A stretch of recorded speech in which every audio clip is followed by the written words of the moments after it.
evaluation of heart problems. So there are various tests which are available. I will talk to you about these tests one by one and their importance. So ECG is the electrical activity of the heart.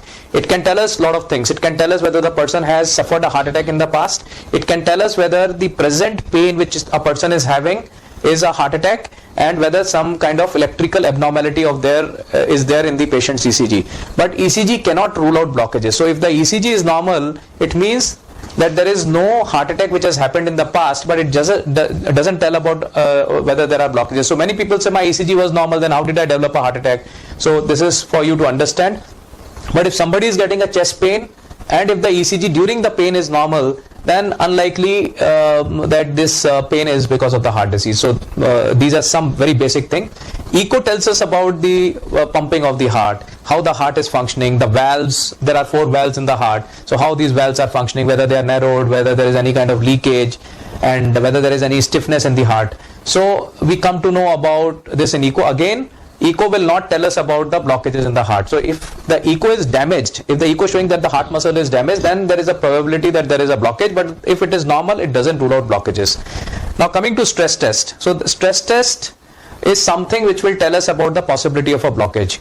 And there are 5 kinds of tests which are used to detect the blockages. Stress test, or the exercise stress, or the treadmill test, where we walk on the treadmill, is the most basic test. It tells us about the possibility of a severe blockage. So we make you run on the treadmill, and if there are ECG changes when it comes when you are running, that means there is a severe blockage. But about in 20-30% of the people, the TMT cannot detect the blockages even if they are there, and sometimes it may overdiagnose, that it may show abnormality even when there are no blockages. So we have to be careful, and therefore don't go in isolation of a test. We see the entire picture, we look at your symptoms, and then decide whether this TMT is really, we should be worried about it or not if it comes out to be abnormal. Then the second is a stress echo, which is slightly better. It is again a stress test where we additionally do echo during when you are exercising, or we inject a medicine to make your heart exercise, and then we check it. Third is stress thallium or stress MPI. It's a nuclear medicine test to detect whether there are any severe blockages. Then the 4th test is CT coronary angio. It is a non-invasive angiogram which can even detect 10, 20%, 30% blockages. All these stress tests will detect severe blockages. So if the stress test is normal, it just tells us that there are no severe blockages, but mild and moderate blockages may not be detected on the stress test, and CT scan is the one which will detect that.